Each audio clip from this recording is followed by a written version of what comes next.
Hey, everybody. Today is a special Tuesday episode of Hanging with Uncle. It is May 7th. I'm Gene.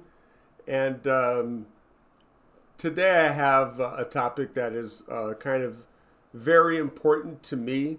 It's kind of like a five loaves and two fishes kind of an issue.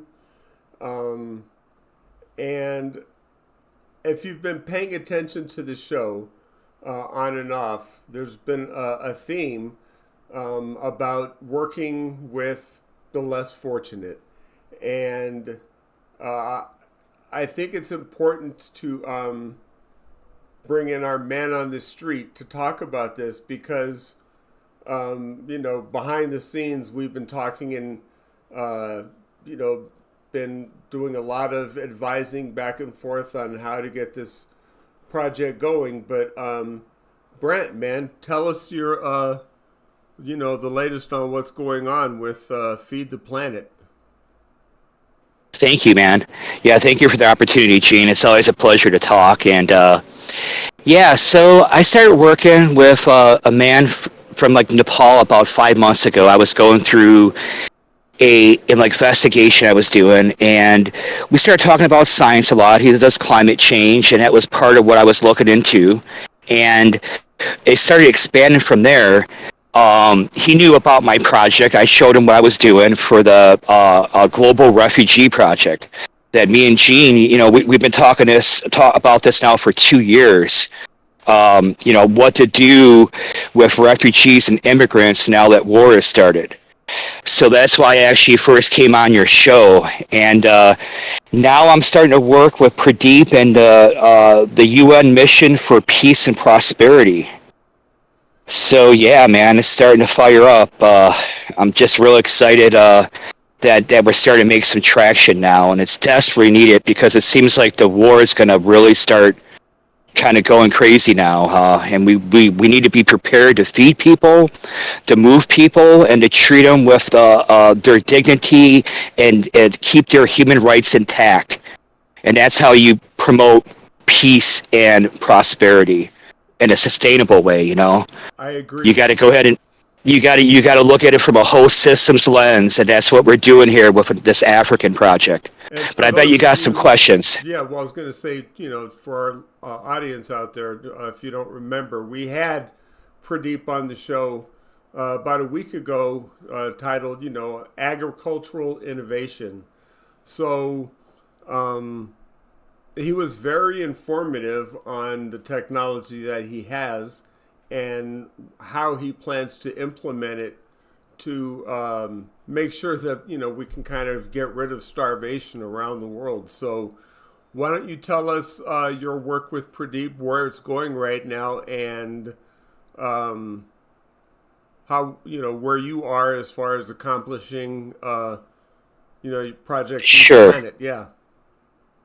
So, Pradeep works, he's a vice president of science and technology for the country.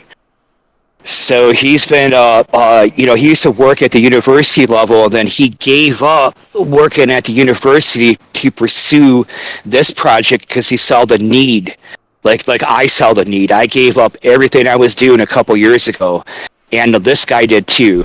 So one of the things that we designed, or actually he designed, we just kind of worked our way through what the needs were. Mm-hmm. Uh, he started designing a climate change sensor to go ahead and alert of crops, basically, of bad weather coming in, ways to go ahead and automate it so the farmer can actually look at his crop growing as he's maybe out of country, because now he has automated the whole process. And it is through the uh, informational things. And it's going to be basically starting smart villages.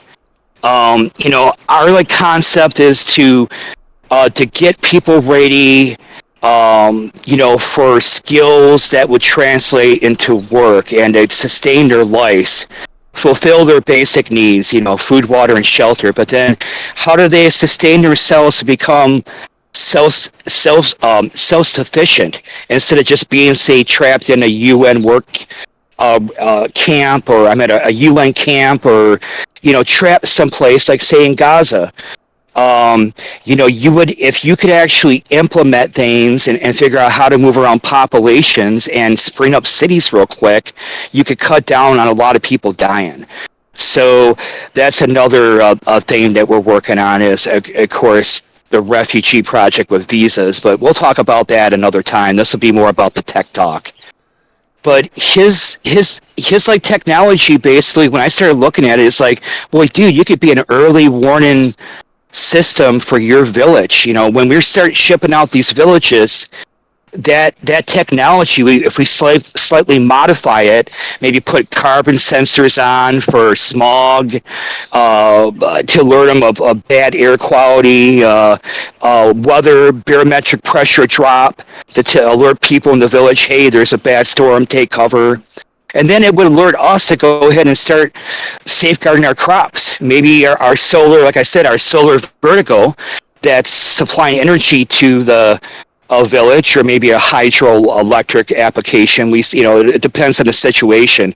But these solar panels can now turn over and protect the villages in like investment and like our investment in the project. So if they turn out of harm's way, that's been a big argument. Oh my God, why buy in the solar? There's going to be a bad storm and it ruined everything. So, Brent, and it kind of happened. Okay, go ahead, brother. Yeah, I just wanted to ask, man, it sounds like what you're really bringing is information, because we all know information is the most powerful thing. So if you know when a storm is coming or a potential disaster made by Mother Nature, Yep. give us maybe, if you can, about, how much warning people would have, and, the possibility to have maximum survival in case of a natural disaster. So yeah, say if we're actually connected on a cloud, our smart villages, and say one village is further east of you, say in the DRC now, or Cameroon. Cameroon gets hit first, and then we start modeling the weather pattern. Sure, we could watch it on TV, but a lot of people are hardly even have TV and basic needs there. They hardly can even get internet there. So by having them trained in what to do in case they hear the sirens go over, basic survival skills, we'll start developing a prep, a preparatory training on what to do if you hear this sound. We could put sensors on even for earthquakes, right? That's a seismic sensor. But we would know as it's going on and then alert other cells across the zone. So we're actually almost starting to build our own early warning alert system for Africa this way, and other places. We're looking at developing Africa first, but 2040 will be completion of India, the Asian area, Pakistan, and then, of course, be Central and South America after that. But as you start connecting these zones, you're getting better and better, too, at what you're doing. These smart villages all of a sudden turn into smart cities. And now we're rocking and rolling. We've been a smart village for about 3 years. We laid out a security grid. We tell investors, hey, we can protect your investment. Please let more come in. And then I'm generating promotional. As I open up, and I guess we should talk about this, the 501c3. I'll give it back to you for a minute. That was my next question. I know we talked about that before, but I think that the time is ripe now. So why don't you go ahead and talk about your 501c3 and how it will work, what the benefits will be, and how you plan on using it for improving the lives of those less fortunate. So for the last couple years, I've been broadcasting that I'm agnostic, and there's been a reason why for this. Since I'm agnostic, I don't define my higher power, and I accept all higher powers, just as long as you believe in peace and prosperity and living in a sustainable way. So for me being, you know, agnostic, and me starting a 501c will probably be Purple Team Agnostic Charities or something similar to that. All right, and I don't care because I'll change the name if somebody gets that name. But yeah, so but yeah, if I, you know, whatever I call it, if I started off as that and I'm agnostic, now I have another, say, the NGO, the UN Mission for Peace and Prosperity, or say Pradeep's company, a social company, they call them. It's a social welfare company, kind of, they call them. But since he's actually in another country, in like Nepal, now I can start moving workers around. So say I have a workforce that's needed here in like Detroit, or say up in Alaska, they're hardly getting workers up there. They're desperate. All their county jobs, their state jobs, they can't get anybody in. So now if I get trained workers, I can move people around as an R1 visa into America for work. And then they could get paid, paying me, and I pay my religious workers, whatever. And I'm trying to pay any worker, no matter what, 40 grand. And that would be the same wage I would accept, except I'm not accepting anything. The only thing the only thing I need in life right now is food, water, and shelter. And there's a reason why I'm doing it. And you know, we don't have to get in that, but basically, if you're you know, an R1, and then if I start working with groups like Syed Ogazi, you know, he's running Librland, and he's the consulate for the SAARC countries.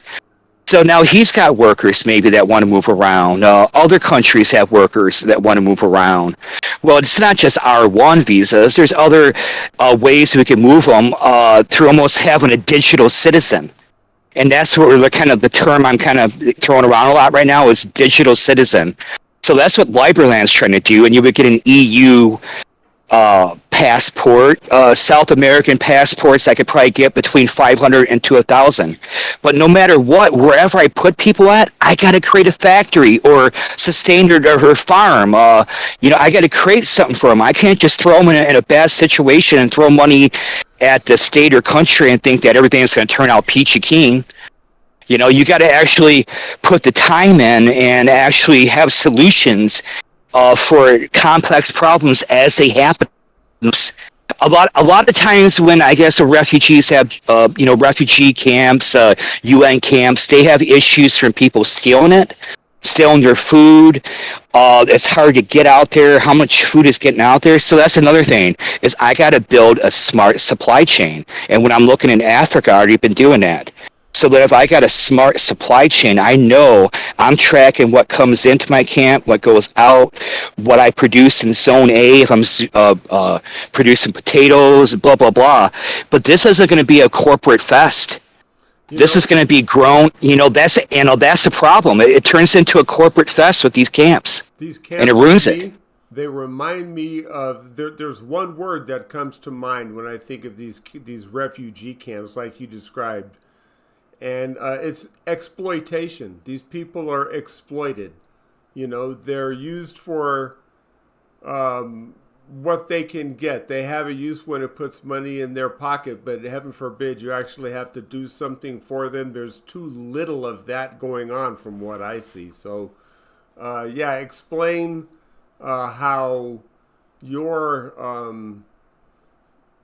workings, you know, your model would differ from that and be better.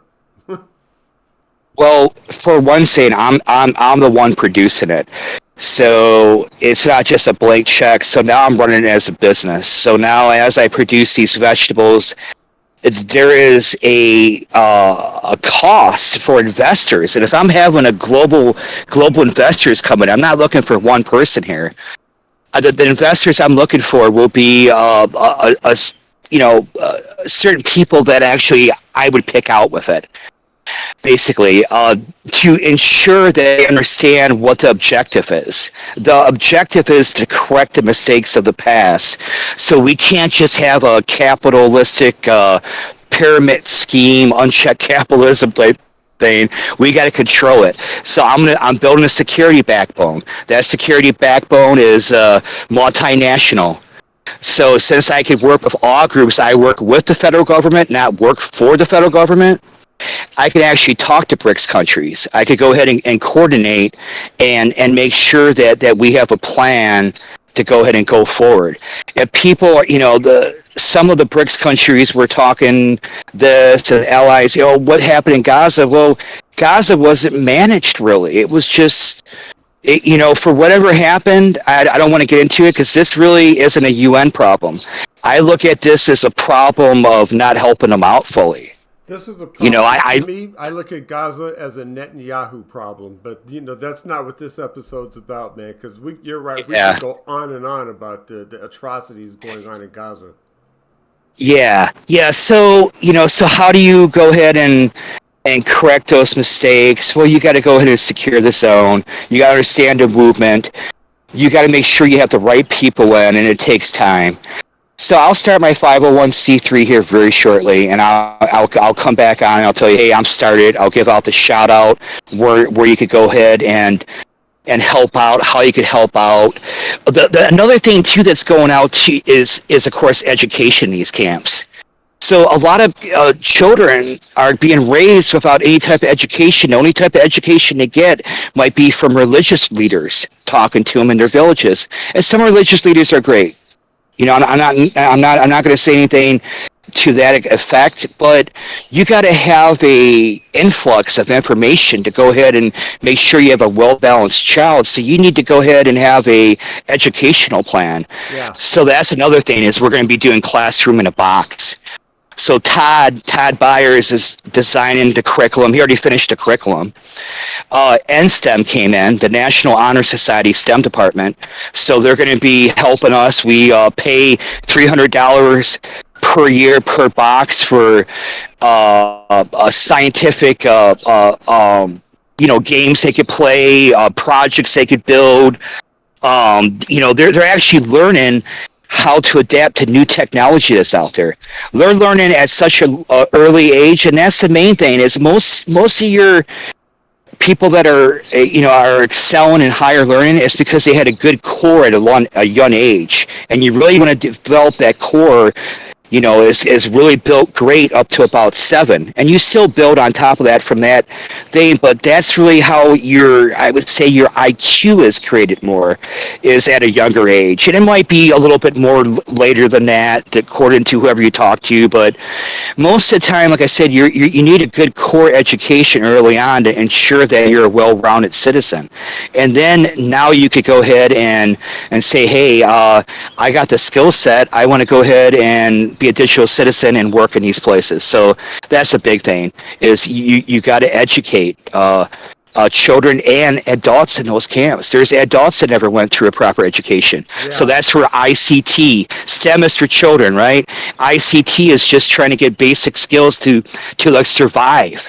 So Brent, yeah. Where can people go to view this information about what we're talking about? Well, I advertise everything right now on LinkedIn. It's just easier for me. I talk a little bit on Facebook. It's more of a social media campaign, but I am reaching out now to bigger people and bigger audiences. So I got into the New York market, and I'm hoping to expand and start doing shows because this is really important, and this is a really good project. So more people should be talking about that. But look me up on LinkedIn, and then look up the posts I do, and you can kind of see what Pradeep does, and you'll see all the people that are trying to help out with this project right now. We're going to post this video we just made, and we're going to go ahead and we made a promotional video for the first promotional video for the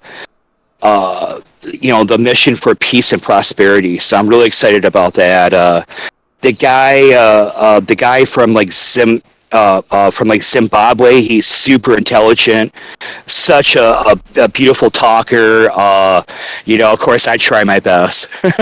Yeah. But then but it's incredible, the things they got to go through just to communicate with me. You don't even understand. These people are UN and kings of people, and sometimes they're in dead zones and stuff. So you have it good here in America, and maybe you might want to figure out, ways to help out other people, and I'll keep on talking to you. I'll talk you through the process. how to do that. You know, I'm about getting it done. I'm a solutions guy, and I'm real excited, man. Okay. Thank you very much for being on the show, Brent, and updating us on this information. I know I'm very excited to see where this goes, and I want to see how positive this project is and how many people you guys can actually reach with this. So thank you. No problem, brother. You have a great night, and thank you guys. Bye bye. All right. Good night. So that's all we have for this evening. If you like our content, please hit the subscribe button. We're trying to reach at least 1,000 subscribers, and hit that like button. Lets the rest of the world know we exist out there. Remember, be kind to one another and treat each other the way you want to be treated. I'm Gene, and I'll see you tomorrow. Good night.